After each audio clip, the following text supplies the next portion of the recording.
আজকে আমাদের আলোচনার বিষয়বস্তু হলো ভার্নিয়ার স্কেল, স্ক্রু গেজ এবং লিখছি এখানে একটা হচ্ছে ভার্নিয়ার স্কেল,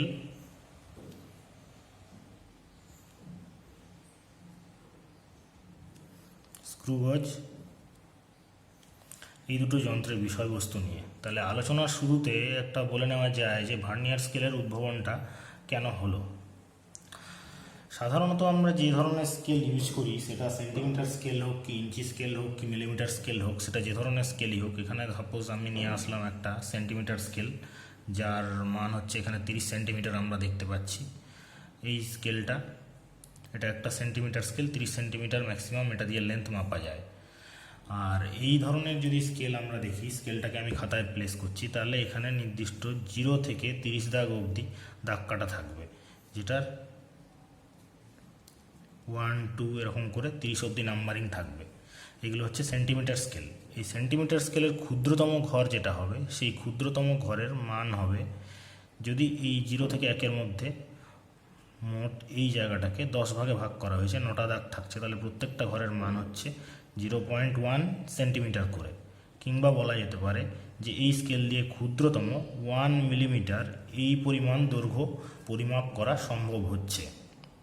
তাহলে সাপোজ কোনো একটা বার বা কোনো একটা দণ্ড, কোনো একটা বস্তুর আমরা দৈর্ঘ্য মাপলাম, যার দৈর্ঘ্য দাঁড়ালো 1.5 সেন্টিমিটার। এটা তো আমরা মাপতে পারলাম এই স্কেল দিয়ে, কিন্তু ধরে নেওয়া যাক এখানে এই ক্ষুদ্র দুটো ঘর, ধরে নেওয়া যাচ্ছে এখানে 2 আর 3-এর মধ্যে যে ছোটো ছোটো ঘর রয়েছে, এই ক্ষুদ্র দুটো ঘর, এটাকে আমি বড় করে আঁকছি, ক্ষুদ্র দুটো ঘরের মধ্যে যে স্পেস রয়েছে, এই যে জায়গা রয়েছে, এর মাঝখানে হয়তো বস্তুটা এসে ঠেকলো। তখন সেই বস্তুটার দৈর্ঘ্য হয়তো হতে পারে 1 পয়েন্ট, ধরে নিচ্ছি আমরা 1 পয়েন্ট, এখানে যেটা আঁকলাম এই 2-এর পরে যেহেতু হয়েছে এই মাঝের জায়গায়, 2-এর পরে 1 ঘর 2 ঘর 3 ঘর, 2 আর 3 ঘরের মাঝামাঝি হয়েছে, তাহলে এটা হচ্ছে কিনা 2.1, এটা হচ্ছে 2.2, তাহলে 2.2 লিখছি, 2.23 এই ধরনের একটা ইউনিট পাচ্ছি। এই 3টা কি আমরা ধরে নিচ্ছি নিজের থেকে যে একটা হতে পারে। এই ধরনের পরিমাপ লেখার সময় লিখতে হয় যে পুরোপুরি 2.23 প্লাস মাইনাস 0.03 সেন্টিমিটার। তাহলে এই 0.03টা কি, এটা আমরা নিজের চোখের আন্দাজে একটা পরিমাপ ধরে নিয়েছি, যার লেন্থটা হচ্ছে এইখানে বসিয়ে যে 2.23। এই 3টা কিন্তু আমরা মেজার করতে পারছি না। তাহলে দেখা যাচ্ছে যে 1 মিলিমিটার তো মাপতে পারছি, কিন্তু আমরা 0.1 মিলিমিটার কিংবা তার থেকে ক্ষুদ্র কোনো দৈর্ঘ্য মাপতে পারছি না। সুতরাং এই যে বাধাটা আসছে সাধারণ স্কেল সেন্টিমিটার স্কেলে পরিমাপ করার ক্ষেত্রে, সেটা দূর করার জন্য নতুন একটা স্কেলের উদ্ভাবন হলো, যাকে বলা হচ্ছে ভার্নিয়ার ইনস্ট্রুমেন্ট। এটা দুটো স্কেলের কম্বিনেশন দিয়ে তৈরি করা হয়েছে। 1631 খ্রিস্টাব্দে ফরাসি বিজ্ঞানী পিয়ের ভার্নিয়ার, PIERRE,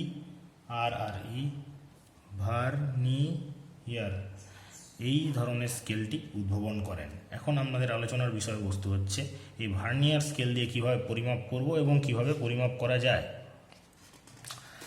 তাহলে এখানে শুরুতেই দেখে নেওয়া যাক, এই হচ্ছে ভার্নিয়ার স্কেল। এই ভার্নিয়ার স্কেলটা দেখতে হচ্ছে এরকম, যেখানে এই একটা বার দণ্ড লাগানো থাকে, তার মধ্যে এটা হচ্ছে মূল স্কেল। এখানে দেখতে পাচ্ছি এটা আমরা 0 থেকে শুরু করে এই যে দাগগুলো কাটা আছে, এগুলো মূল স্কেল, যেখানে সেন্টিমিটার হিসেবে রিডিং নেওয়া থাকে। এই মূল স্কেলের গায়ে লাগানো থাকে একটা ছোট স্কেল। এই ছোট বক্সে আমরা দেখতে পাচ্ছি, একটা স্কেল লাগানো রয়েছে, যেটাকে বলা হচ্ছে ভার্নিয়ার স্কেল। এর মধ্যেও ক্ষুদ্র ক্ষুদ্র অনেকগুলো দাগ কাটা থাকবে। এই দণ্ডটার এইখানে থাকবে একটা ফিক্সড যেটা আটকানো, যে বস্তুটা পরিমাপ করতে হবে তাকে মাঝখানে এখানে রেখে পরিমাপ করা হয়। এখানে থাকে একটা ক্ল্যাম্পিং স্ক্রু, যেটা দিয়ে যখন বস্তুটাকে এখানে পরিমাপ করার যে বিষয়বস্তু সেটাকে রাখার পরে এই স্ক্রু দিয়ে লক করা হয়, যাতে এটা নড়ে না যায়, তারপরে এটা রিডিং নেওয়া হয়। এই যে ভার্নিয়ার স্কেল আছে, এই ভার্নিয়ার স্কেলের নীতিটা নিয়ে আমরা এখন আলোচনা করব। তাহলে এই ভার্নিয়ার স্কেলের নীতির আগে যেটা আমরা দেখব যে ভার্নিয়ার স্কেলটা কেন দরকার হচ্ছে। এই ভার্নিয়ার স্কেলটা আর সাধারণ মূল স্কেলের যে দাগ আছে সেই দুটো দাগের মধ্যে সামান্য ব্যবধান সবসময় তৈরি হয়। এই নীতি অনুযায়ী ভার্নিয়ার স্কেলটা মূলত বানানো হয়েছে।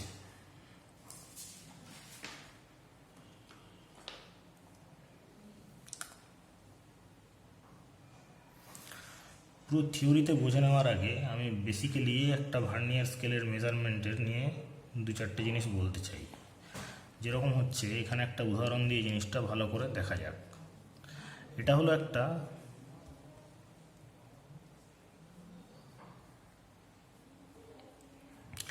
আমি হাতে কলমে একটা ভার্নিয়ার স্কেল ডায়াগ্রাম আঁকার চেষ্টা করেছি। এটা হচ্ছে আমাদের মেন স্কেল, এই দেখা যাচ্ছে এটা হচ্ছে কিনা আমাদের মেন স্কেল। এই মেন স্কেলের মধ্যে 0, 1, 2, 3, 4, 5 এগুলো সেন্টিমিটারে, এই সেন্টিমিটার ইউনিটে রিডিংগুলো দেওয়া আছে। আর এই স্কেলের উপরে লাগানো যে স্কেলটা রয়েছে সেটা হচ্ছে ভার্নিয়ার স্কেল। এই ভার্নিয়ার স্কেলে আমরা দেখতে পাচ্ছি যে 0 থেকে 10 অবধি রিডিং দেখাচ্ছে। ভার্নিয়ার স্কেলের রিডিং হচ্ছে 0, 1, 2, 3, 4, 5, 6, 7, 8, 9, 10। এই 10 অবধি রিডিং দেখা যাচ্ছে ভার্নিয়ার স্কেলে। এখানে এই ভার্নিয়ার স্কেলে একটা বিশেষত্ব আমরা এখানে লক্ষ্য করছি, সেটা হচ্ছে কিনা যে এই 0 দাগটা ভার্নিয়ার স্কেলের 0 দাগ 0 নাম্বার যেটা করা আছে সেটা মেন স্কেলের 0 দাগের সঙ্গে মিশেছে। আবার দেখছি বাকি কোনো দাগই কিন্তু মূল স্কেলের কোনো দাগ ভার্নিয়ার স্কেলের কোনো দাগের সঙ্গে মেলেনি। আর তারপরে যেটা দেখা যাচ্ছে যে ভার্নিয়ার স্কেলের 10 নম্বর দাগটা মূল স্কেলের 9 নম্বর দাগের সঙ্গে এখানে মিলেছে। দেখতে পাচ্ছি 0, 1, 2, 3, 4, 5, 6, 7, 8, 9, তাহলে 9 নম্বর দাগের সঙ্গে এটা মিলেছে। এই জিনিসটার মানেটা কি বলতে চাইছে সেটা একটু পরিষ্কার করে আমরা আলোচনা করার জন্য এইটুকু পোর্শনটাকে এনলার্জ করে একটা ফিগার বানিয়েছি। এখানে আমরা টোটাল জিনিসটা দেখতে পাচ্ছি, যা বললাম কিছুক্ষণ আগে সেটাই দেখা যাচ্ছে এখানে। সেই জিনিসটা হলো যে এই 0 দাগ যেটা রয়েছে, 0 দাগ ভার্নিয়ার স্কেলের, এটা হচ্ছে ভার্নিয়ার স্কেলের 0 দাগ, এটা ভার্নিয়ার স্কেলের 0 দাগ মূল স্কেলের 0 দাগের সঙ্গে মিলেছে। তারপরে দেখা যাচ্ছে ভার্নিয়ার স্কেলের 10 নম্বর যে দাগ, ভার্নিয়ার স্কেলের 10 নম্বর যে দাগ, সেই দাগটা 0.9 অর্থাৎ 9 ঘরের 9 নম্বর দাগের সঙ্গে মিলেছে। দাগ নাম্বার 1, 2, 3, 4, 5, 6, 7, 8, 9, তাহলে মূল স্কেলের 9 নম্বর দাগের সঙ্গে সেটা মিলেছে। এর ফলে কি দাঁড়াচ্ছে, যদি আমরা ভার্নিয়ার স্কেলে দেখা যাচ্ছে যে দাগগুলো রয়েছে, এখানে আমরা রিডিং লিখেছি যে ভার্নিয়ার স্কেলের 1 নম্বর দাগ, 2 নম্বর দাগ, 3 নম্বর দাগ, 4 নম্বর দাগ, 5 নম্বর দাগ, 6 নম্বর দাগ, 7 নম্বর দাগ, 8 নম্বর দাগ, 9 নম্বর দাগ। প্রত্যেকটা দাগই মূল স্কেলের কাছাকাছি যে দাগ রয়েছে, করেসপন্ডিং যে দাগ রয়েছে, সেই দাগের থেকে সামান্য একটা স্পেসে রয়েছে, কিছুটা দূরত্বে রয়েছে। কেমন ধারা দূরত্বে রয়েছে সেটা যদি দেখি, যে প্রথম যে দাগটা রয়েছে সেটি সামান্য একটু দূরত্বে রয়েছে। সেটা কত? সেটা হচ্ছে কিনা ভার্নিয়ার স্থিরাঙ্কর সমান। তাহলে ভার্নিয়ার স্থিরাঙ্ক কি সেটা আমাদেরকে এখানে একবার দেখে নিতে হচ্ছে।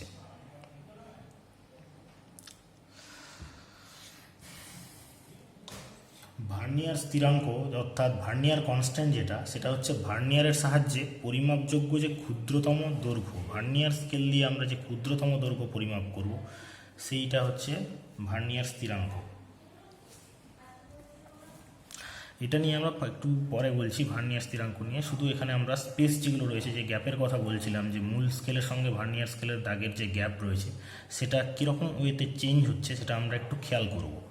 প্রথমে যেটা দেখছি, ভার্নিয়ার স্কেলের 9 নম্বর দাগটা একটা মূল স্কেলের 0.8 মানে 8 নম্বর দাগের থেকে 0.1 সেন্টিমিটার দূরে যাচ্ছে। পরে যেটা দেখছি সেটা হচ্ছে মূল স্কেলের 7 নম্বর দাগ, এটা 7 নম্বর দাগ, সেটা ভার্নিয়ার স্কেলের 8 নম্বর দাগ থেকে 0.2 সেন্টিমিটার গ্যাপে রয়েছে।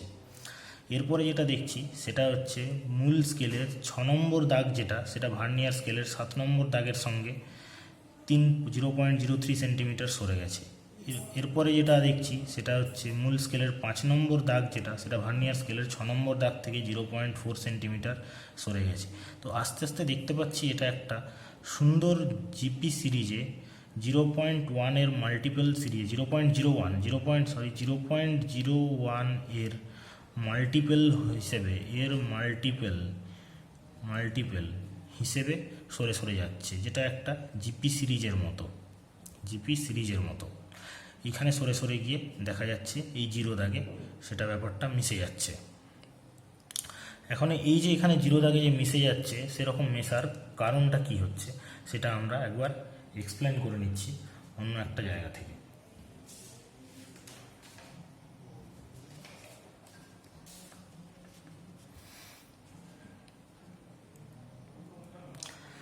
এই এক্সপ্লেনেশনটা দেখার জন্য একটা সুন্দর ডায়াগ্রাম এখানে বানানো হয়েছে। একটা কম্পারেটিভ স্টেটমেন্ট বানানো হয়েছে দুটো ভার্নিয়ার স্কেলের এবং মূল স্কেলের নীতিটা কেন এই জিপি সিরিজটা আসছে। এই জিপি সিরিজটা আসার এখানে উপরে আমরা দেখতে পাচ্ছি, ধরে নেওয়া যাচ্ছে আমি একটা মেন স্কেল ধরেছি, উপরের বারটা হচ্ছে মেন স্কেল। এই মেন স্কেলের মধ্যে যেটা দেখছি, মেন স্কেলের মধ্যে যে রিডিংগুলো রয়েছে, এই এ থেকে শুরু করে এইখানে টোটাল রয়েছে আমার এল দাগ অবধি। টোটাল কতগুলো দাগ রয়েছে সেটা আমরা দেখে নিচ্ছি শুরুতে, যে 1 2 3 4 5 6 7 8 9 10, টোটাল 10খানা দাগ রয়েছে এবং দাগগুলোর নামকরণ করেছি B C D E F G এরকম। আর প্রত্যেকটা দাগের মধ্যে তার দূরত্ব হচ্ছে কিনা থিটা করে, এ ও বি এর দূরত্ব হচ্ছে থিটা, যেরকম স্কেলেও করা হয়। বিসি এর দূরত্ব হচ্ছে থিটা, সিডি এর দূরত্ব থিটা, ডি এর দূরত্ব থিটা, ই আর এফ এর দূরত্ব থিটা, এফ আর জি এর দূরত্ব থিটা। এগুলো সব থিটা ধরেছি। আর তলায় যেটা রাখা হয়েছে সেটা রয়েছে আমাদের এখানে একটা ভার্নিয়ার স্কেল, এই ভি স্কেল। এই ভি স্কেলের ক্ষেত্রে আমরা নাম দিয়েছি যার রিডিংগুলো দাগগুলোকে, প্রথম দাগটা ক, পরের দাগটা খ, তারপরের দাগটা গ, তারপরের দাগটা ঘ, তারপরের দাগটা ম, তারপরের দাগ চ, তারপরের দাগ ছ, তারপরের দাগ গুর্গিজ, তারপরের দাগ ছ, তারপরে ঞ, তারপরে ট। এইভাবে ভার্নিয়ার স্কেলটা হয়েছে। এবার ভার্নিয়ার স্কেলের এখানে প্রত্যেকটা যে দাগ রয়েছে সেই দাগের মধ্যেও একটা নির্দিষ্ট দূরত্ব রয়েছে, সেই নির্দিষ্ট দূরত্ব ধরে নিলাম যে অ। এই অ করে গ্যাপ দিয়ে প্রত্যেকটা দাগ রয়েছে। এবার আমরা প্রথমে যে জিনিসটা দেখছি এখানে, একবার চোখ বুলিয়ে নিই, প্রথমে যে জিনিসটা দেখছি এখানে সেটা দেখতে পাচ্ছি যে এই এ দাগ আর ক দাগ দুটো স্কেল যদি পাশাপাশি রাখে এবং দুটো স্কেলকে আমি মিলিয়েছি এই কেসে দুটো স্কেলকে মেলানো হয়েছে। মেলানো বলতে এ দাগ আর এই ক দাগ, এই দুটো দাগকে মিলিয়েছি, তাহলে স্বাভাবিকভাবে বি দাগ আর খ দাগের মধ্যে একটা নির্দিষ্ট ব্যবধান তৈরি হবে। এই যে ব্যবধানটা তৈরি হয়েছে, যেহেতু ভার্নিয়ার স্কেলটা মূল স্কেলের থেকে ছোট এবং রিডিংটা কম ছোট রিডিং দেয়, বা দুটো ব্যবধানটা হচ্ছে কম, সুতরাং এই যে আছে খ দাগটা সেটা একটু বাঁদিকে সরে যাবে বি দাগ যেখানে থাকার কথা তার থেকে। তাহলে এই যে ব্যবধান তৈরি হয়েছে, ব্যবধানের পরিমাণটা কত, থিটা মাইনাস অ। এই থিটা টোটাল ডিস্টেন্স মাইনাস অ, এই থিটা মাইনাস অ হলো এই দুটো দাগের মধ্যে ব্যবধান। এখন এই দুটো স্কেল যদি আমরা তুলনা করে পাই, তাহলে এরকম পাশাপাশি রেখে যদি কম্পেয়ার করি, তাহলে আমরা কি দেখতে পাবো যে এ মাইনাস ক এ আর বি মাইনাস খ এর ডিফারেন্স হচ্ছে, এটা ডিফারেন্স চিহ্ন, ডিফারেন্স হচ্ছে থিটা মাইনাস অ, এই থিটা মাইনাস অ। তাহলে বি মাইনাস খ এই ইকুয়েশন থেকে যেটা পাচ্ছি, বি মাইনাস খ মাইনাস এ মাইনাস ক যদি লিখি সমান সমান থিটা মাইনাস অ। এই ইকুয়েশন থেকেই তাহলে পেয়ে যাচ্ছি কি, যে বি মাইনাস খ সমান সমান হচ্ছে এ প্লাস ক প্লাস থিটা মাইনাস অ। এইভাবে আমি প্রত্যেকটা স্কেলের প্রত্যেকটা পজিশনের আমরা একটা গ্যাপ বার করে নেব। সমীকরণগুলো যদি এরকম করে লেখা যায়, যে প্রথমে যেটা দেখলাম এ মাইনাস ক প্লাস থিটা মাইনাস অ, আগেই দেখলাম এ মাইনাস ক প্লাস সমান এদিকে আসছে থিটা মাইনাস অ সমান সমান হচ্ছে বি মাইনাস খ। একইভাবে আবার বি মাইনাস খ এর ক্ষেত্রে কী লিখবো, বি মাইনাস খ এখান থেকে এইটুকুটা যদি মাপি, এই সামান্য এই বক্সটা যদি নেওয়া হয়, এই বইটুকু বক্সটা যদি নেওয়া হয়, তাহলে আমরা দেখব যে বি মাইনাস খ, এই বি মাইনাস খ যেটা রয়েছে এইটুকু গ্যাপ প্লাস থিটা মাইনাস অ একই দূরত্ব যেহেতু রয়েছে, থিটা মাইনাস অ গ্যাপ, তাহলে এই সি মাইনাস গ এর মধ্যে কত গ্যাপ রয়েছে, সি আর গ এর মধ্যে, এই সি আর এই গ এর মধ্যে কত গ্যাপ রয়েছে সেটা আমরা পেয়ে যাচ্ছি ইকুয়েশন থেকে। সিমিলারলি এরকম করে সি মাইনাস গ, এটা এই যে গ্যাপটা ছিল সি মাইনাস গ এর যে ব্যবধান, তার সঙ্গে আবার থিটা মাইনাস অ যদি যোগ করি, তাহলে আবার এই ডি মাইনাস ঘ এটা পেয়ে যাব। এরকম করে আমরা পুরো স্কেলের সমস্ত ডি মাইনাস ঘ যোগ থিটা মাইনাস অ সমান সমান আবার ই মাইনাস ও এরকম করে পেয়ে যাব। এবার এখান থেকে যেটা দেখা যাচ্ছে যে এ মাইনাস ক যেহেতু মিলে গেছে, তাহলে এ মাইনাস ক এর ব্যবধানটা কত হবে? এ মাইনাস ক এর ব্যবধান হবে 0। তাহলে এ মাইনাস কটাকে যদি এখানে 0 বসানো হয়, এ মাইনাস কটাকে যদি আমাদের 0 বসানো হয়, তাহলে আমরা এখানে সুন্দরভাবে বি মাইনাস খ ইকুয়াল টু পেয়ে যাচ্ছি কত? বি মাইনাস খ ইকুয়াল টু পেয়ে যাচ্ছি থিটা মাইনাস অ। এই থিটা মাইনাস অ সুন্দরভাবে পেয়ে যাচ্ছি, কারণ এখানে এ মাইনাস ক ইকুয়াল টু হচ্ছে 0, যেহেতু দুটি দাগ মিশে গেছে, দুটি দাগ মিলেছে, এই দুটি দাগ মিলেছে। তাহলে এখানে বি মাইনাস ক্ষয়ের এখানে মান পেয়ে গেলাম আমরা। বি মাইনাস ক্ষয়ের মান যখনই পেয়ে গেলাম আমরা, সেক্ষেত্রে বি মাইনাস ক্ষয়ের জায়গায় যদি আমরা থিটা মাইনাস অটা বসিয়ে দিচ্ছি, থিটা মাইনাস অটা যদি বসিয়ে দিই, তাহলে আমরা পেয়ে যাচ্ছি থিটা মাইনাস অ বসালাম, বি মাইনাস ক্ষয়ের জায়গায় থিটা মাইনাস অ বসালে সি মাইনাস গ, তাহলে সি মাইনাস গ হয়ে যাচ্ছে 2 থিটা মাইনাস অ।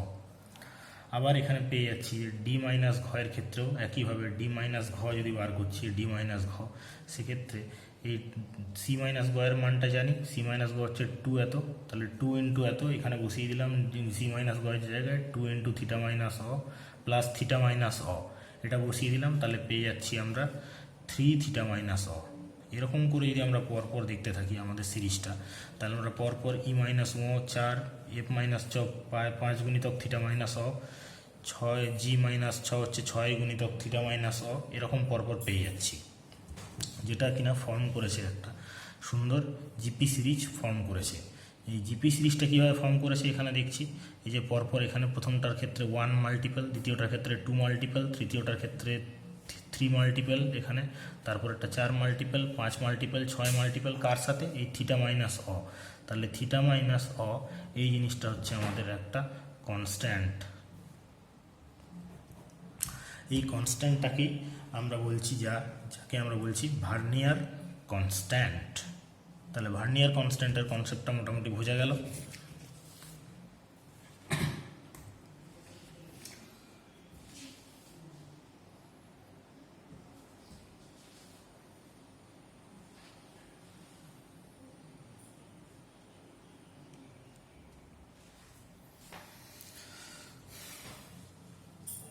এবার আমরা পরপর থিওরিতে চলে যাব। প্রথমে যে ফিগারটা দেখিয়েছিলাম সেটাতে আরেকবার ব্যাক করা যাক। এখানে বলে নিচ্ছি যে এই যে ভার্নিয়ার স্কেলটা রয়েছে, এই ভার্নিয়ারের মূলনীতিটা কী? ভার্নিয়ারের যে মূলনীতি সেটা হলো যে মূল স্কেলের ক্ষুদ্রতম ঘর, মূল স্কেলের ক্ষুদ্রতম ঘর ও ভার্নিয়ার স্কেলের ক্ষুদ্রতম ঘর এর দৈর্ঘ্যের পার্থক্য, যে দৈর্ঘ্যের পার্থক্য হলো, আমরা কিছুক্ষণ আগে ছবিতে দেখলাম যেটা এই ভার্নিয়ার স্কেলের মূল স্কেলের দুটো ঘরের ব্যবধান যা আছে, এই দুটো ঘরের ব্যবধানের মাঝখানে ভার্নিয়ার স্কেলের যে সূক্ষ্মতার ততখানি, এই যে অর্থাৎ আরেকবার বলে নিচ্ছি, এই ভার্নিয়ার স্কেলের মূলনীতি হচ্ছে মূল স্কেলের ক্ষুদ্রতম ঘর, যেটা আমরা দেখলাম, আর ভার্নিয়ার স্কেলের ক্ষুদ্রতম ঘর, এই দুটোর মধ্যে যে দৈর্ঘ্যের পার্থক্য ঠিক ততখানি সূক্ষ্মতা পর্যন্ত এই ভার্নিয়ার স্কেল দিয়ে পরিমাপ করা যাবে। অর্থাৎ দুটোর মধ্যে যে স্পেসটার ব্যবধানটা রইল সেইটুকু পরিমাপই এই ভার্নিয়ার স্কেল দিয়ে পরিমাপ করা হবে। আর এই যে পার্থক্যটা যেটা রয়ে যাচ্ছে সেই পার্থক্যটাকে বলছে ভার্নিয়ার স্থিরাঙ্ক। অর্থাৎ বলা যেতে পারে যে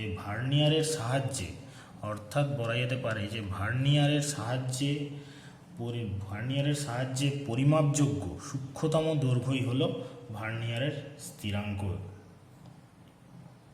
এই জন্য সবসময় আমাদেরকে খেয়াল রাখতে হবে যে যে কোনো একটা ইনস্ট্রুমেন্ট যখন আমাকে দিচ্ছে, ভার্নিয়ার ইনস্ট্রুমেন্ট যখন দেওয়া হবে হাতের কাছে, তখন সেই ভার্নিয়ার ইনস্ট্রুমেন্টটার সবার আগে ভার্নিয়ার কনস্ট্যান্ট কত হচ্ছে সেটা নির্ণয় করতে হবে। তাহলে ভার্নিয়ার কনস্ট্যান্ট কত হচ্ছে সেটা নির্ণয় কীভাবে করতে হবে সেটা আমরা একবার চোখ বুলিয়ে নেব এখানে।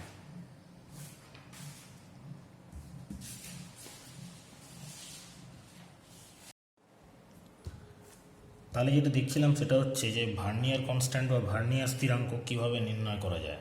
এই ভার্নিয়ার স্থিরাঙ্ক নির্ণয় করার জন্য যেটা আমরা দেখব সেটা দেখতে হচ্ছে যে প্রথমে মূল স্কেলটির ক্ষুদ্রতম গড়ের দৈর্ঘ্যটা কত ধরে নেব, সেটা আমরা মূল স্কেলের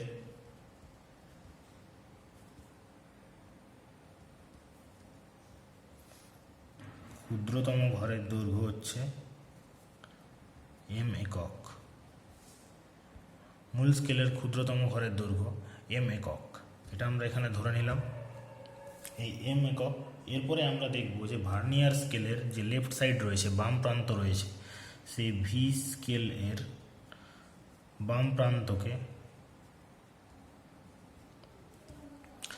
মেন স্কেল এর 0 দাগের সঙ্গে মেলাবো, 0 দাগের সঙ্গে ম্যাচ করাতে হবে। এরপরে দেখতে হবে যে ভার্নিয়ার স্কেলের কত সংখ্যক ঘর। এখানে ধরে নিলাম আমরা ভার্নিয়ার স্কেলের ধরে নিলাম যে ওয়াই সংখ্যক ঘর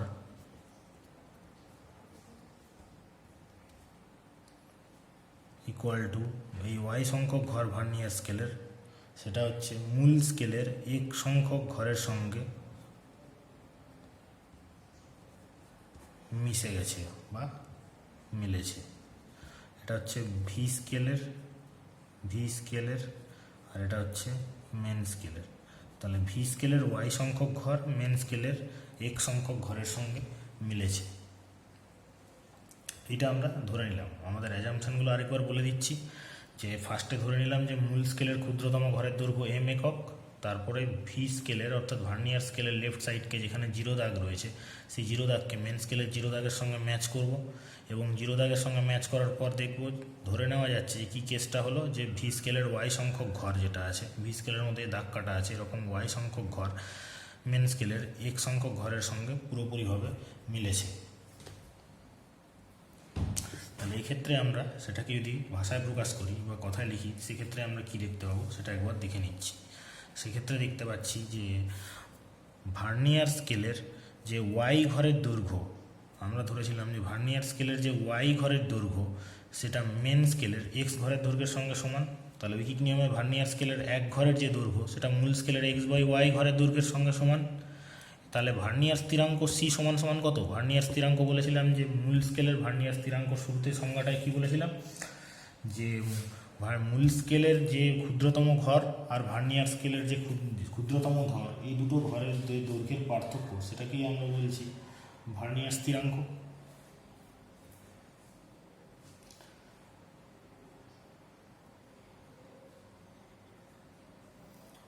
কিংবা বলেছিলাম যে ভার্নিয়ারের সাহায্যে পরিমাপযোগ্য যে ক্ষুদ্রতম ঘর আছে,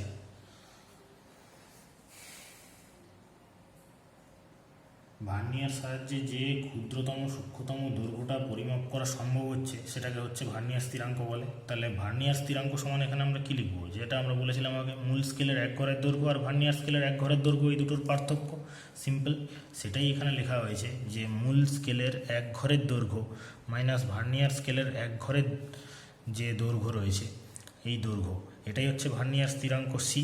তাহলে ভার্নিয়ার স্থিরাঙ্ক সমান এখানে বসিয়ে দিচ্ছি মূল স্কেলের এক ঘরের দৈর্ঘ্যটা কত, আমরা ধরেছিলাম মূল স্কেলের এক ঘরের দৈর্ঘ্য হচ্ছে কিনা এম একক, তাহলে এম একক লিখলাম এক ঘরের দৈর্ঘ্য, আর ভার্নিয়ার স্কেলের এক ঘরে তাহলে এই যে এখানে ঐকিক নিয়মে যেটা পেয়েছিলাম, তাহলে ভার্নিয়ার স্কেলের এক ঘরের দৈর্ঘ্য কত হচ্ছে x by Y into m. যেহেতু ভার্নিয়ার স্কেলের এক ঘরের দৈর্ঘ্য ছিল মূল স্কেলের এক্স বাই ওয়াই ঘরের দৈর্ঘ্য, তাহলে টোটাল এটা দিয়ে এম দিয়ে মাল্টিপ্লাই করলে পেয়ে যাচ্ছি। তাহলে এটা সমান সমান কী পাচ্ছি, Y minus 1 minus x by Y into M, তাহলে Y by Y minus x by X into M একক বা এম ইউনিট। তাই এই যে মানটা পেলাম Y minus X into M একক, এটাকেই বলা হচ্ছে ভার্নিয়ার কনস্ট্যান্ট বা ভার্নিয়ার স্থিরাঙ্ক।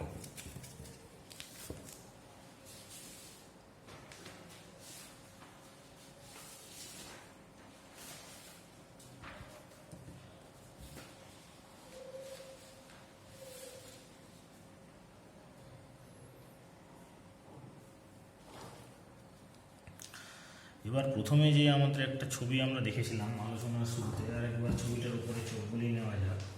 সেটা হচ্ছে এই যে ছবিটা, এই ছবিটার ক্ষেত্রে এটা আমরা দেখেছিলাম যে এখানে এই ফিগার 1-এ যে মূল স্কেলের ক্ষুদ্রতম এক ঘরের দৈর্ঘ্য ছিল 1 mm, এখানে ছিল 1 mm, এটা সেন্টিমিটার স্কেল বলেছিলাম, সেই 1 mm সমান 0.1 সেন্টিমিটার লিখলাম। ভার্নিয়ার স্কেলের 10 ঘরের দৈর্ঘ্য, এই ভার্নিয়ারের স্কেলের 10 ঘরের দৈর্ঘ্য, যেহেতু 10 নম্বর ঘরটা মূল স্কেলের 9 নম্বর ঘর, 1 2 3 4 5 6 7 8 9, এই 9 নম্বর ঘরের সঙ্গে যেহেতু মিলেছে, তাহলে এই 9টা ঘর মিলেছে, এই 9 নম্বর ঘর যেহেতু পুরোপুরি, তাহলে বলা যেতে পারে ভার্নিয়ার স্কেলের 10 ঘরের যে দৈর্ঘ্য, এই 10 ঘরের দৈর্ঘ্যটা মূল স্কেলের 9 ঘরের দৈর্ঘ্যের সঙ্গে সমান। মানে এইটুকু লেন্থ, যা বাংলা কথায় সিম্পলভাবে বলছি, এইটুকু লেন্থ যেটা 0 থেকে 10 দাগ অবধি, এই স্কেলেরও এইটুকু লেন্থ যেটা এই অবধি যদি টানা হয়, এটা এই দাগ অবধি যেটা টানছি, এই দুটো লেন্থ হচ্ছে একই সমান। সেটাই আমরা লিখছি ভার্নিয়ার স্কেলের 10 ঘরের দৈর্ঘ্য মূল স্কেলের 9 ঘরের দৈর্ঘ্যের সঙ্গে সমান।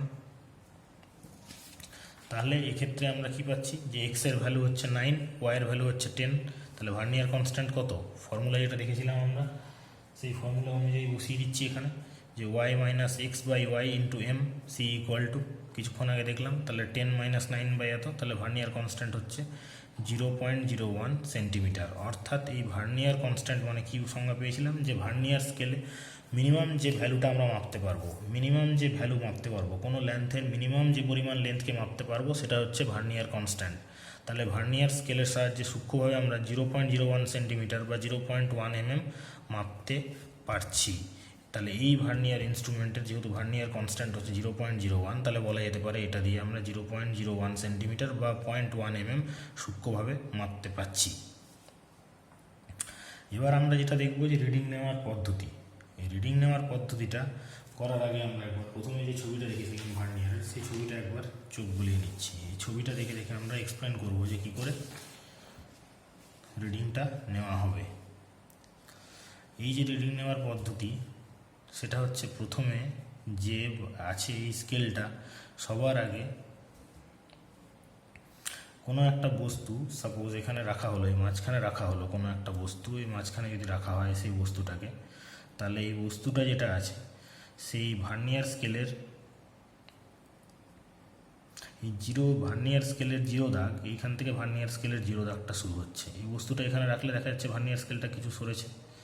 এই ভার্নিয়ার স্কেলটা যে 0 দাগটা থাকবে, সেই ভার্নিয়ার স্কেলের 0 দাগটা মেন স্কেলের কত নম্বর দাগকে ক্রস করেছে সেইটা আমাদেরকে দেখতে হবে। এক্ষেত্রে যেমন 1টা সামান্য ক্রস করে গেছে, এরকমই। তাহলে ফার্স্ট যেটা হচ্ছে যে কী দেখব, ভার্নিয়ার স্কেলের 0 দাগের সাথে ঠিক ভার্নিয়ার স্কেলের যে 0 দাগ রয়েছে, এই ভার্নিয়ার স্কেলের যে 0 দাগ রয়েছে এখানে ভার্নিয়ার স্কেলের, সেটা মেন স্কেলের বা ঠিক তার বাঁদিকে মেন স্কেলের কোন পার্টটি রয়েছে বা কোন মেজারমেন্টটা আমাদের মেন স্কেলে রয়েছে, সেইটাকে সবার আগে আমরা দেখে নেব। দেখে নেওয়ার পরে তারপরে দেখব যে এবার ভার্নিয়ার দাগে, ভার্নিয়ার স্কেলের গায়ে যেটা রয়েছে আমাদের ভার্নিয়ার স্কেল যেটা রয়েছে, সেই ভার্নিয়ার স্কেলের এই যে দাগগুলো রয়েছে, এই দাগগুলো মেন স্কেলের কোন দাগের সঙ্গে পুরোপুরিভাবে মিলে যাচ্ছে সেটুকুটা দেখে নেব। ভার্নিয়ার স্কেলের এই দাগগুলো মেন স্কেলের কোন দাগগুলোর সাথে মিলে যাচ্ছে সেই রিডিংটা নেব, সেটার ধরে নেব, সেই রিডিংটাকে ধরে নেব আমরা যে এখানে বি রিডিং। আর প্রথমে যেটা মেন স্কেলের ঠিক যেটা ক্রস করে গিয়েছিলো সেটাকে ধরেছিলাম এ রিডিং। তাহলে টোটাল রিডিং আমাদের হবে এখানে বলা যেতে পারে, টোটাল রিডিং যদি ধরি ডি, তাহলে ডি ইকুয়াল টু হবে A plus B into C. C হচ্ছে ভার্নিয়ার কনস্ট্যান্ট। এটাই এখানে এক্সপ্লেন করা হয়েছে যে ভার্নিয়ার স্কেলের যে কোনো একটি দাগের সঙ্গে মূল স্কেলের যে ভার্নিয়ার স্কেলের যে কোনো একটি দাগের সাথে মূল স্কেলের একটি দাগ সম্পূর্ণভাবে মিলে যাবে। এটা মূল স্কেলের একটি দাগ সম্পূর্ণভাবে মিলে যাবে, মূল স্কেলের একটি দাগ সম্পূর্ণ মিলে যাচ্ছে, সেটা বি। এরপরে যেটা হচ্ছে যে দণ্ডের দৈর্ঘ্য যদি এল হয়, তাহলে মূল স্কেলের পার্ট এ প্লাস ভার্নিয়ারের পার্ট থেকে গণনা করে যে মান, অর্থাৎ এ প্লাস বি ইন্টু ভার্নিয়ার স্কেলের পার্ট ইন্টু সি, তাহলে এ প্লাস বি ইন্টু সি এটা আমরা পেয়ে যাচ্ছি এখানে। একটা সহজ উদাহরণের মাধ্যমে দেখলে জিনিসটা আরও ভালোভাবে পরিষ্কার হবে। সেই উদাহরণের দিকে একবার চোখ বুলিয়ে নেওয়া যাক।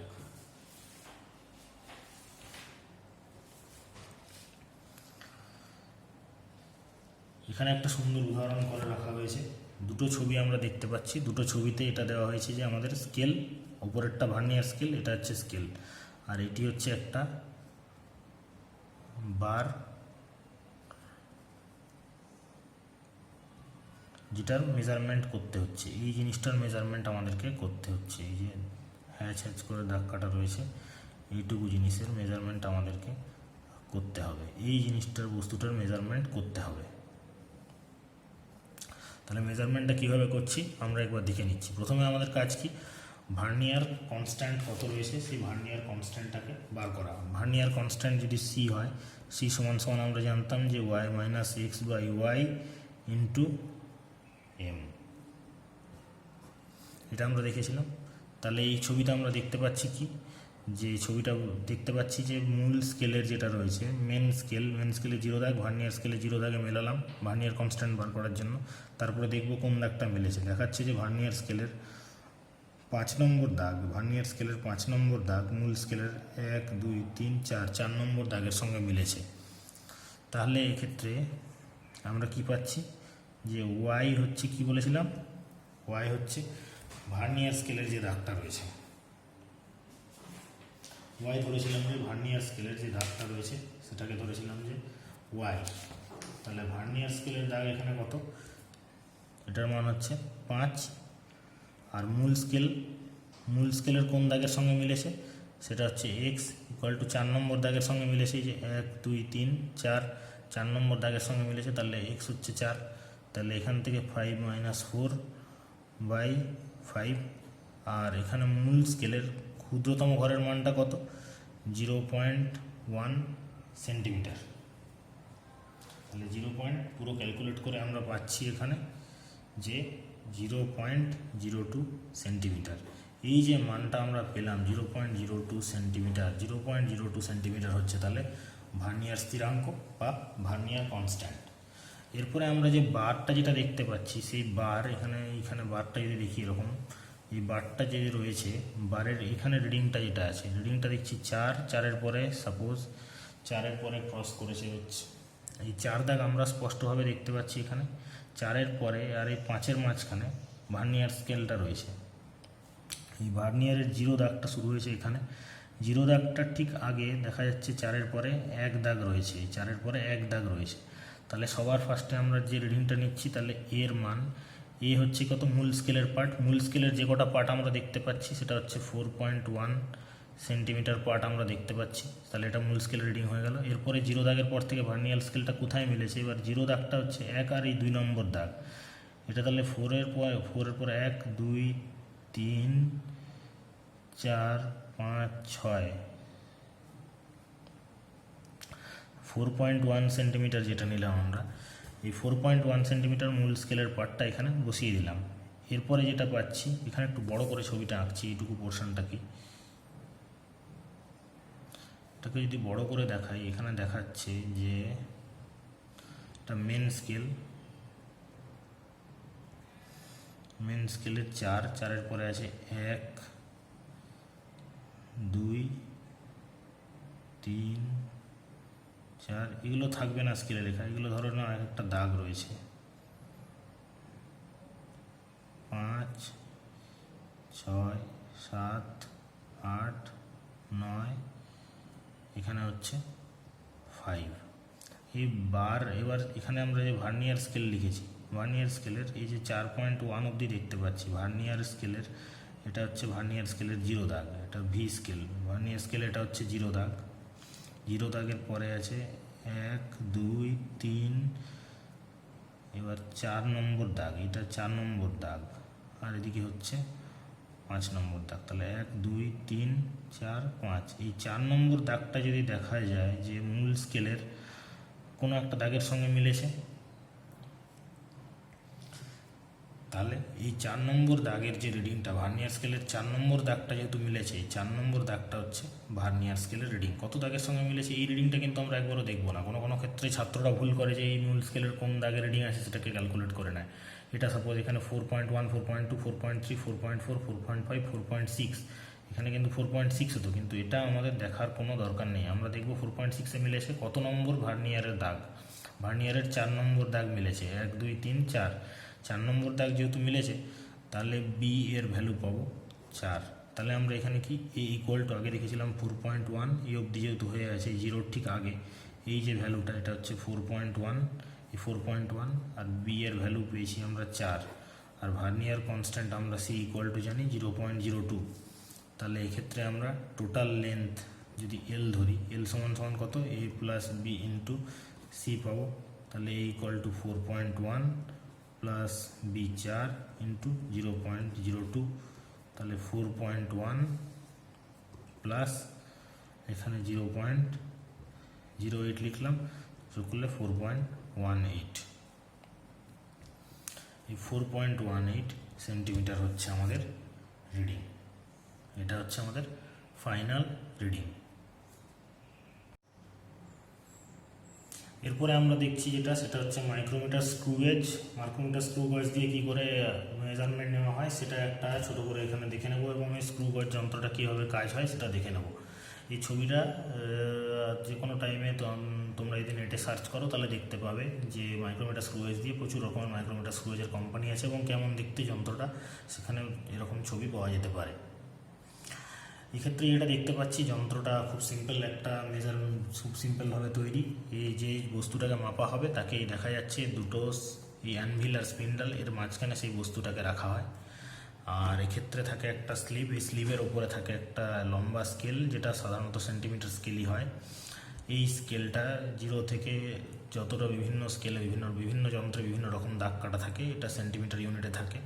আর এখানে থাকে একটি চক্রাকার স্কেল, গোল রাউন্ড স্কেল থাকে, এখানে অনেকগুলো দাগ কাটা থাকে। কখনো এটা যে টোটাল রাউন্ডটাকে 50টা ভাগে ভাগ করা হয়, কখনো 100টা ভাগে ভাগ করা থাকে, এরকম থাকে। এইখানে থাকে হচ্ছে একটা থিম্বল বলে, এটাকে ঘুরিয়ে ঘুরিয়ে অ্যাডজাস্টমেন্ট করতে হবে। এটা র্যাচেট, যে টাইমে মেজারমেন্ট নেব সে টাইমে এটা লক করে সেই জায়গায় মেজারমেন্ট নিতে হবে। এই গেল হচ্ছে আমাদের টোটাল যন্ত্রটা। এই যন্ত্রটা তাহলে যেটা আমরা দেখব যে এই যন্ত্রটার মাঝখানে যখন এটা রাখছি, কোনো একটা বস্তুর যে মেজারমেন্ট নিচ্ছি, সাপোজ এখানে একটা জিনিস রাখা হলো, সেটাকে রেখে আমি এটাকে ধীরে ধীরে ধীরে ধীরে ঘোরাবো। যেই বস্তুটার উপরের তলটা এখানে স্পর্শ হয়ে গেল, র্যাচেট দিয়ে লক করলাম, তখন আমাদের দু রকমের রিডিং নিতে হবে। একটা হচ্ছে কিনা এই লম্বা যে স্কেল রয়েছে, রৈখিক স্কেলের যে রিডিং রয়েছে সেটা নিতে হবে, আর এই চক্রাকার স্কেল যেটা রয়েছে সেই স্কেলের সেই রিডিংটাও নিতে হবে। এই ক্ষেত্রে আমাদের যেটা খুব ইম্পর্ট্যান্ট সেটা হচ্ছে কিনা স্ক্রু পিচ আর যেটা লিস্ট কাউন্ট যেটা আছে, যাকে বলা হচ্ছে লঘিষ্ঠ ধ্রুবক, এই দুটো কী জিনিস সেটা জেনে নিয়ে আমরা এখানে ক্যালকুলেট করি যে কী করে মেজারমেন্টটা নেব। কারণ এই লিস্ট কাউন্ট যদি না জানা থাকে তাহলে মেজারমেন্টটা নেওয়া পসিবল না।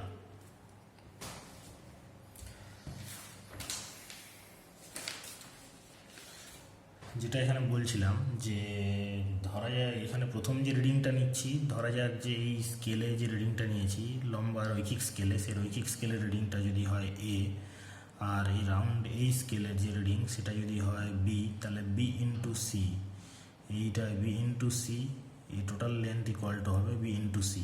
সি হচ্ছে কিনা এখানে লঘিষ্ঠ ধ্রুবক বা লিস্ট কাউন্ট, এ হচ্ছে মেন্স এই রৈখিক স্কেলের রিডিং, বি হচ্ছে গোল যে স্কেলটা আছে রিডিং। এই রৈখিক স্কেলের যে লিস্ট কাউন্টটা সেটাকে কীভাবে এসছে সেটা জানার জন্য হচ্ছে কিনা জানতে হবে যে কীভাবে এসছে। লঘিষ্ঠ ধ্রুবকটা কিছুই না, লঘিষ্ঠ ধ্রুবক হচ্ছে এই ফর্মুলায় দেখতে পাচ্ছি, লঘিষ্ঠ ধ্রুবক সি ইকুয়াল টু হচ্ছে স্ক্রু পিচ বাই চক্রাকার স্কেলের মোট ঘর সংখ্যা। স্ক্রু পিচ বাই চক্রাকার স্কেলের মোট ঘর সংখ্যা। তাহলে সবার ফার্স্টে আমরা জেনে নিচ্ছি যে স্ক্রু পিচ এই জিনিসটা কি। স্ক্রু পিচ এই জিনিসটা যদি দেখতে চাই তাহলে আমরা দেখতে পাচ্ছি যে যে চক্রাকার যে স্ক্রু পিচ এই জিনিসটা কি সেটা দেখতে পেলে আমাদেরকে জানতে হবে যে স্ক্রু তো হচ্ছে কিনা যেটা ঘুরছে সেই জিনিসটা হচ্ছে স্ক্রু পিচ মানে কত। স্ক্রু পিচ যে ব্যাপারটা সেটা বোঝানোর জন্য আমি একটা হালকা করে ছবি আঁকছি। এই যে এখানে চক্রাকার যে স্কেল আছে সেই চক্রাকার স্কেলেরই ছবিটাকে আমি একটু এনলার্জ করে আঁকছি।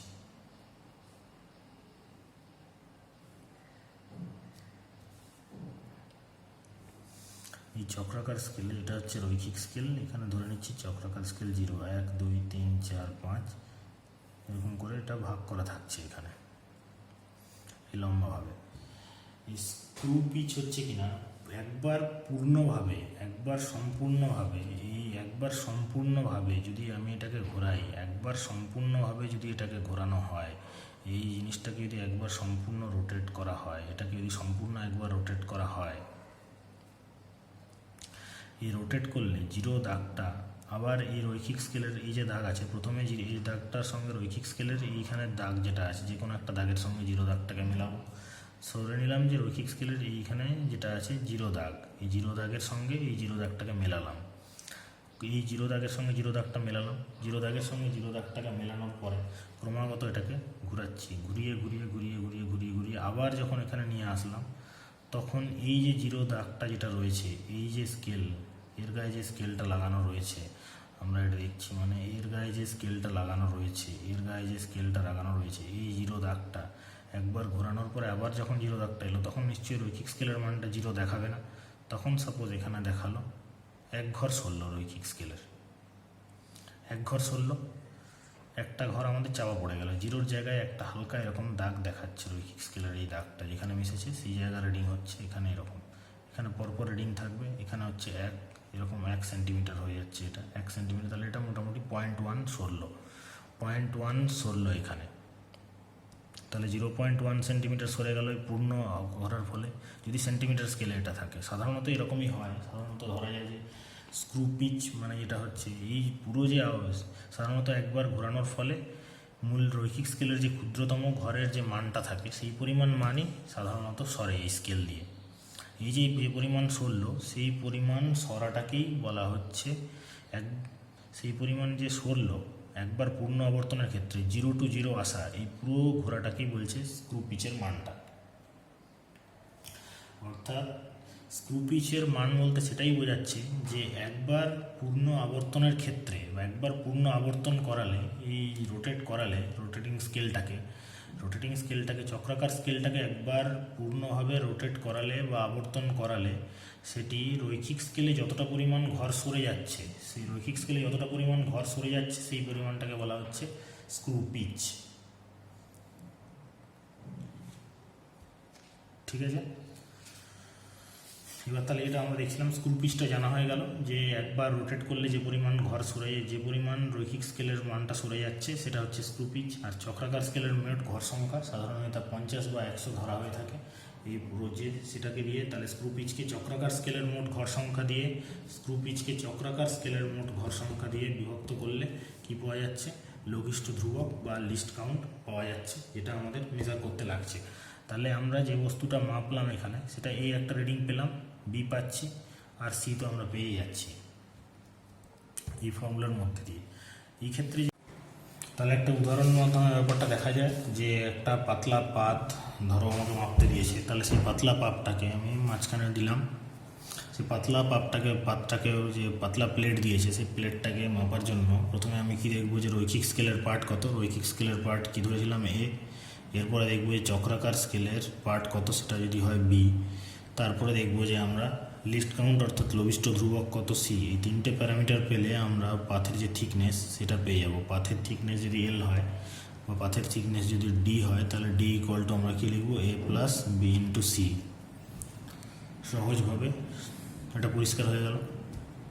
এই এ বি এবং সি এর মান জানা থাকলে আমরা যে কোনো জিনিসের থিকনেস এখানে বার করতে পারবো।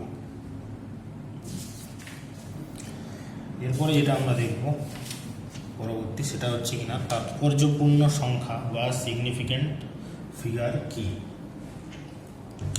তাৎপর্যপূর্ণ সংখ্যা দেখতে গেলে তাৎপর্যপূর্ণ সংখ্যাটা কি, কেন এসছে সেটা আমরা একবার চোখ বুলিয়ে। এই যে স্কেল, সাধারণ স্কেল দিয়ে আমরা যখন কোনো মেজারমেন্ট করি, সাধারণ স্কেল, এটা একটা সেন্টিমিটার স্কেল, এখানে যে সেন্টিমিটার স্কেল রয়েছে এইরকম সেন্টিমিটার স্কেল দিয়ে যখন মেজারমেন্ট করব চোখের আন্দাজে কখনো কখনো আমরা দেখি যে আমাদের কোনো কিছু মাপতে গেলে এই দুটো ঘরের মাঝখানে চোখে কোনো জিনিস আমরা মেজারমেন্ট দেখতে পাই, তখন সেটা আমরা চোখের আন্দাজে লিখি।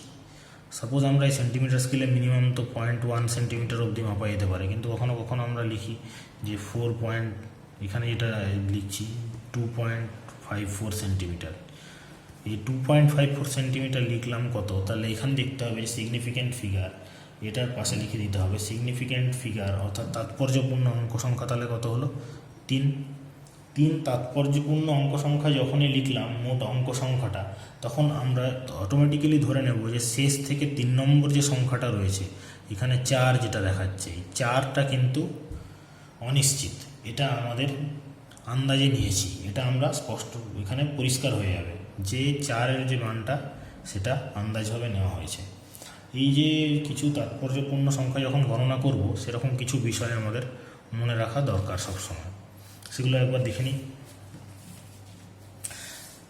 তাহলে প্রথমে যেটা আমরা দেখতে পাচ্ছি যে 1 নম্বর পয়েন্টে লেখা আছে তাৎপর্যপূর্ণ অঙ্ক সংখ্যায় যে কোনো অঙ্কগুলি শূন্য নয় সেগুলি সবই তাৎপর্যপূর্ণ। অর্থাৎ নন জিরো নাম্বার যদি কিছু হয় আমাদের, সাপোজ আমরা এটা দেখালাম যে 2.54 যদি হয়, তাহলে এক্ষেত্রে আমরা যদি লিখি সিগনিফিক্যান্ট নাম্বার কটা, সিগনিফিক্যান্ট ফিগার কটা আছে 3 লিখবো। এখানে সিগনিফিক্যান্ট ফিগার হচ্ছে এখানে 3, কারণ এখানে নন জিরো। এই নন জিরো হলে কিন্তু সবসময় সবগুলোই তাৎপর্যপূর্ণ লিখতে হবে। নেক্সট যে পয়েন্টটা, সেটার দিকে একবার চোখ রাখবো আমরা। সেটা বলা আছে যে কোনো সংখ্যার তাৎপর্যপূর্ণ অঙ্ক সংখ্যা নির্ণয় করার সময় সংখ্যাটির সবথেকে বাঁ দিকে থাকা প্রথম অশূন্য নন জিরো অঙ্ক থেকে গণনা শুরু করে শেষ করতে হয়।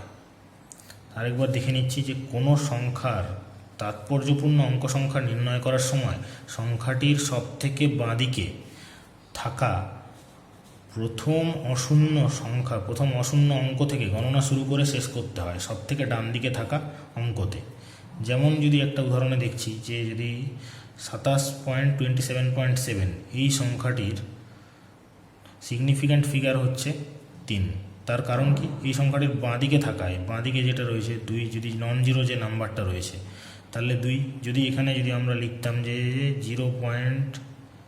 যদি এখানে লিখি 027.7, এটারও কিন্তু তাৎপর্যপূর্ণ সংখ্যা শূন্য, কারণ এই শূন্যটা ধরা হবে না, তাহলে নন জিরো সংখ্যা থেকে ধরবো। এটাই এখানে বলা হয়েছে যে প্রথম বাঁ দিকে যেটা নন জিরো সংখ্যা, সেখান থেকে লাস্ট ডান দিকে যে নন জিরো সংখ্যাটা আছে সেই অবধি হচ্ছে কিনা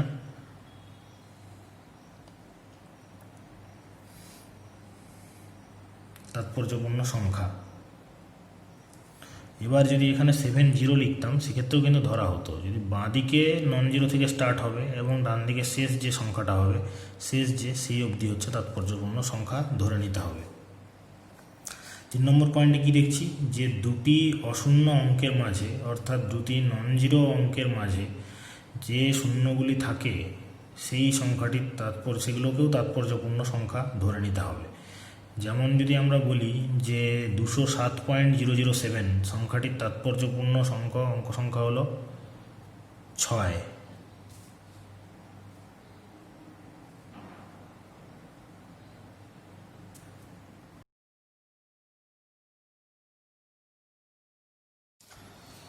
তাহলে এটা দেখছিলাম যে একটা উদাহরণ লিখছি যে 207.007, এক্ষেত্রে যেটা দেখছিলাম যে দুটি এই মাঝখানে যদি জিরো থাকে তবু কিন্তু এর তাৎপর্যপূর্ণ সংখ্যা কত, এর সিগনিফিক্যান্ট ফিগার কত, টোটাল হচ্ছে কিনা 6। অর্থাৎ মাঝখানে যদি জিরো থাকে তবু কিন্তু সেগুলোকে কনসিডার করতে হবে তাৎপর্যপূর্ণ সংখ্যার মধ্যে।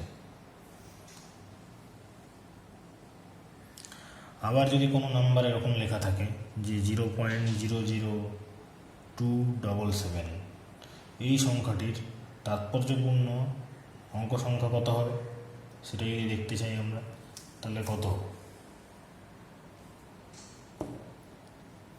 এক্ষেত্রে তাৎপর্যপূর্ণ সংখ্যা হচ্ছে 3। তার কারণ হচ্ছে এই দশমিক বিন্দুর পরে ফার্স্ট নন জিরো নাম্বার যেটা হবে সেখান থেকে নন জিরো নাম্বার অশূন্য সংখ্যা থেকে কাউন্ট শুরু করতে হবে এবং শেষ হবে হচ্ছে কিনা লাস্ট নাম্বারে। এই রুলটা দেবো, এটা হচ্ছে কিনা বলা যেতে পারে যেহেতু দশমিকের পরে ফার্স্ট নন জিরো সংখ্যাটা হচ্ছে 2, তাহলে 2 থেকে কাউন্ট শুরু হবে এবং শেষ হবে 7, যেটা হচ্ছে কিনা টোটাল, তাহলে নন জিরো নাম্বার হচ্ছে 3। এরপরে যে আরেকটা রুল যেটা আছে সেটাতে বলা আছে যে দশমিক বিন্দু ডান দিকে থাকা শূন্যগুলি তাৎপর্যপূর্ণ হয়। যেমন যদি একটা সংখ্যা লিখি যে কি বলতে চাইছে, দশমিক বিন্দুর ডান দিকে থাকা শূন্যগুলি তাৎপর্যপূর্ণ হয় মানে 277.0 যদি লিখি তখন কিন্তু এর তাৎপর্যপূর্ণ অঙ্ক সংখ্যা কত হবে, এর তাৎপর্যপূর্ণ অঙ্ক সংখ্যা হবে 4, কারণ দশমিকের পরে শূন্য যেটা আছে সেটাকে আমাদেরকে তাৎপর্যপূর্ণ সংখ্যার হিসেবে কনসিডার করতে হবে।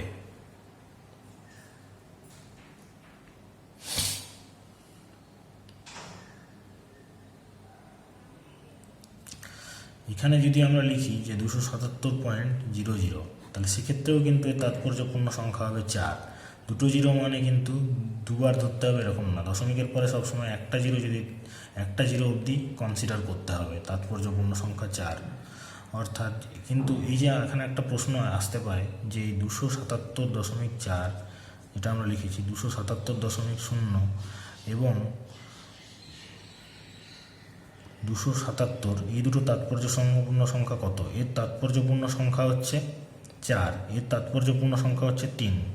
অর্থাৎ এর 7 সংখ্যাটা অনিশ্চিত, সেটা আমরা বুঝতে পারছি, আর এর 0 সংখ্যাটা এখানে অনিশ্চিত, সেটা আমরা বলতে পারছি। দুটো আলাদা আলাদা জিনিস।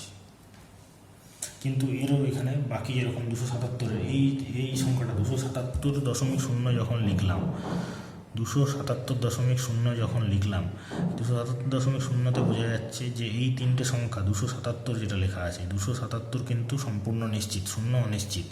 আর এই যে 277 যদি শুধু লিখতাম, সেক্ষেত্রে আমরা দেখতাম যে এই 7টা কিন্তু অনিশ্চিত, এই 27টা হচ্ছে সম্পূর্ণ নিশ্চিত, 7 তখন অনিশ্চিত। এরপরের পয়েন্ট যেটা পাবো, যে কোনো সংখ্যার যদি একক পরিবর্তন করার সময় দশমিক বিন্দু তুলে নিতে হয় এবং সেই জায়গায় যদি অতিরিক্ত শূন্য বসানো হয়, তখন সেই অতিরিক্ত শূন্যগুলি তাৎপর্যপূর্ণ নয়। যেরকম আমরা বললাম যে ধরো 200, যেরকম বললাম যদি 277, এখানে লিখছি যেমন 277.0 কেজি ছিল, একে গ্রামে লিখলাম 277.000 পয়েন্টের পরে এখানে আরেকটা গ্রাম। তাহলে এক্ষেত্রে কিন্তু এই সংখ্যাটা তাৎপর্যপূর্ণ অঙ্ক সংখ্যা কত ছিল? এটা ছিল হচ্ছে 4। কিন্তু যখন এটাকে কনভার্ট করব গ্রামে, তাই বলে তার তাৎপর্যপূর্ণ অঙ্ক সংখ্যা কিন্তু 6 হবে না। এটা কত থাকবে? এর তাৎপর্যপূর্ণ সংখ্যা সেই 4ই থাকবে।